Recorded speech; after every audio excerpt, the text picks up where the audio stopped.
नमस्कार दोस्तों। स्वागत है आपका मेरे चैनल प्रॉडबग में और हम पढ़ रहे हैं कराटे एपीआई ऑटोमेशन। अच्छा, तो लास्ट चैप्टर काफ़ी इंटरेस्टिंग था। लास्ट के एक दो चैप्टर काफ़ी इंटरेस्टिंग थे जिसमें हमने टैगिंग देखा, एनवायरनमेंट वेरिएबल से कैसे पिक करना करना है, सारे सारे हमारे फ्रेमवर्क सेटअप में काफ़ी काम आएंगे। ठीक है, तो ये सारी चीज़ें आपको पता होनी बहुत ज़रूरी है। ठीक है।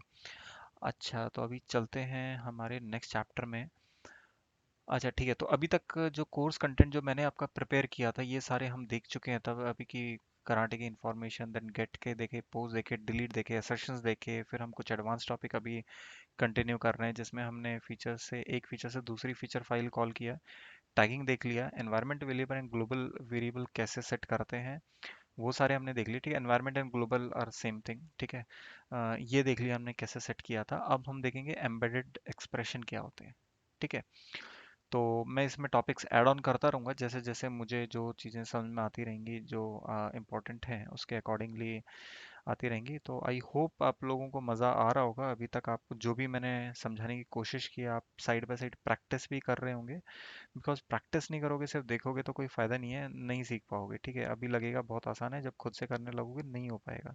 ठीक है, तो बेटर है, मैं कहता हूँ वीडियो को पॉज करके आप बेटर है खुद से रन करो, खुद के टेस्ट केस लिखो। जो मैंने लिखे हुए हैं वो तो आप यूज़ कर ही लो, लेकिन उनके अलावा आप खुद के भी टेस्ट केस लिखो side by side. Same website use करो, बड़ी अच्छी वेबसाइट है, बहुत सारे एग्जाम्पल उसमें दिए हुए हैं, कोई भी एपीआई यूज़ कर लो उनकी। ठीक है, और मन करे तो आप डोनेट भी कर सकते हो उस वाली वेबसाइट में, they ask for the donation as well. ठीक है, चलो हम चलते हैं नेक्स्ट क्लास में, एम्बेडेड एक्सप्रेशन। ठीक है, तो एम्बेडेड एक्सप्रेशन में क्या किया हुआ है देखते हैं। एक ही सिनेरियो है। ठीक है, तो इसमें क्या है कि हमने पाथ नेम यूज़र ले लिया। ठीक है, ये बैकग्राउंड हमने पहले यूज़ कर लिया इसमें। ठीक है, एग्जैक्टली सेम। अगेन हम हार्ड कोडिंग कर रहे हैं, वो एनवायरनमेंट वेरिएबल हमने हार्ड कोडिंग हटा दी थी, बट अगेन अभी समझाने के लिए इजी रहता है समझाने के लिए। ठीक है, इसलिए मैं यहीं पे सीधा दे रहा हूँ, नहीं तो हर बार आपको लगेगा बहुत कॉम्प्लिकेटेड है। तो इसलिए बेटर है कि समझाने के लिए यहीं पे करो, डेमो के लिए हेलो वर्ल्ड टाइप के एग्जाम्पल के लिए बेस्ट है आप यहीं पे दो, बैकग्राउंड में ही अपना यूआरएल दे दो। ठीक है। अच्छा, तो आपने पाथ पाथ वेरिएबल दे दिया यूजर्स, जो कि स्लैश यूजर्स यहाँ पे अपेंड हो जाएगा। जेसन रिक्वेस्ट ऑब्जेक्ट आपने एक बनाया जिसमें आपने क्या कहते हैं, एक नेम दिया, एक जॉब दिया। पहले हम स्टार्टिंग की क्लासेस में ऐसे देते हैं, request as it is JSON यहाँ पे डाल दी। ठीक है, बट हमने क्या किया यहाँ पे, एक ऑब्जेक्ट बनाया।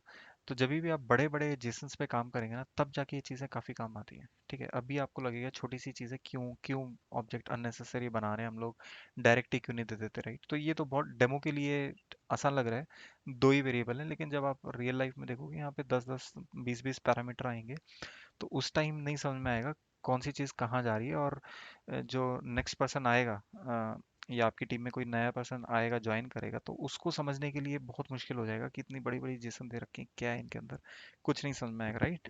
तो इसलिए ये गुड प्रैक्टिसेस होती हैं, ये पता होना चाहिए। तो आप कभी भी फ्रेमवर्क करो तो बेटर है कि ये सारी चीज़ें यूज़ करके करो, क्योंकि फ्यूचर में जब भी एनहांसमेंट आते हैं या चेंजेस आते हैं ना, तो बहुत इजीली आपके टेस्ट केसेस अपडेट हो जाते हैं। ठीक है, अगर आप हर चीज़ में हार्ड कोडिंग और बड़े बड़े जेसन एज इट इज यहाँ पे पेस्ट करेंगे तो वो नहीं सही होता। ठीक है, काम नहीं करता, काम तो हो जाता है लेकिन बहुत मुश्किल होता है फिर उसको अपडेट करने के लिए। ठीक है, टाइम वेस्ट होता है। तो ठीक है, तो हमने क्या किया यहाँ पे, एक डिफाइन किया, एक ऑब्जेक्ट डिफाइन किया, एक वेरिएबल डिफाइन किया। ठीक है, और उसमें ये हमने जेसन को पेस्ट कर दिया। अब वो ऑब्जेक्ट बनने के बाद फिर हम, एम्बेडेड एक्सप्रेशन का क्या मतलब होता है कि उस ऑब्जेक्ट को आपको हर जगह यूज करना है। तो कल को अगर लेट से ये जेसन चेंज भी हो जाती है अ, कहीं भी, ठीक है, तो आप क्या है कि बस वो जेसन का ऑब्जेक्ट चेंज कर दो, बाकी का टेस्ट केसेस आपका एज इट इज रहेगा। ठीक है, यहाँ नहीं चेंजेस होंगे। तो नहीं, तो नहीं क्या, अदरवाइज अगर आप ये नहीं यूज करते तो क्या करते हैं यहाँ पे, आप क्या करते हैं, नेम कोलन शीतल पास करते हैं यहाँ पे, राइट। या जो भी आपका यूजर नेम है एबीसी आपका, वो पास करते हैं, राइट। बट अगर लेट से क्या होता कि अगर ये रिक्वायरमेंट कुछ चेंज हो गई, आपकी जेसन चेंज हो गई, आपका फॉर्मेट चेंज हो गया जेसन का, तो आपको हर टेस्ट केस में जाके अपडेट करना पड़ेगा 10 जगह पे।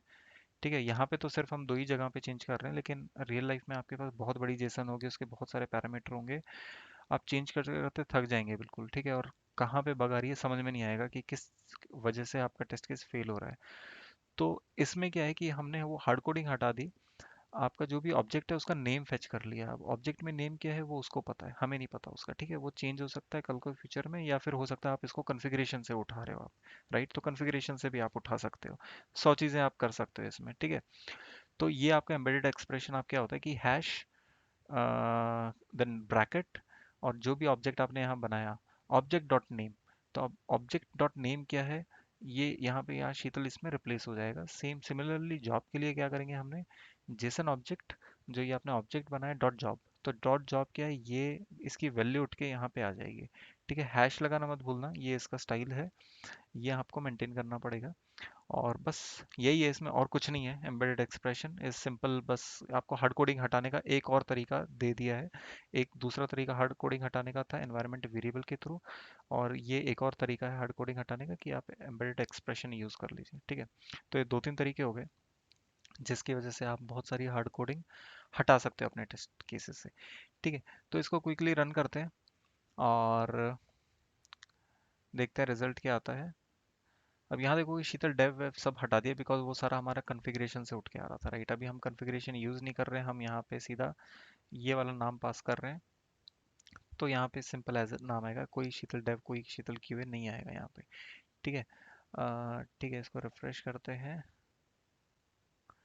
और karate dot H T M L run करते हैं, इसको ओपन विद वेब ब्राउज़र, ठीक है। एक फीचर है उसमें, एक ही सिनेरियो है जो कि ये वाला है, ठीक है। तो ये देखोगे हमने यहाँ पे ये ऑब्जेक्ट पास किया था, object dot name, post request में दिख जाएगा क्या पास हुआ है एग्जैक्टली exactly। तो आप देखोगे यहाँ पे शीतल एंड कराटे ट्रेनर पास हो गया इनकी जगह, तो हैश रिप्लेस हो गया आपका इन वैल्यूज से जो भी आपका ऑब्जेक्ट में असाइन की थी स्टार्टिंग में। और यहाँ पे रिस्पॉन्स में भी सेम चीज़ आ गई, जो आपने रिक्वेस्ट बॉडी में किया था वही रिस्पॉन्स में भी अकॉर्डिंगली आ गया, एंड आपके असर्शन सारे पास हो गए, ठीक है। तो ये था आपका सिंपल कॉन्सेप्ट था एम्बेडेड एक्सप्रेशन का।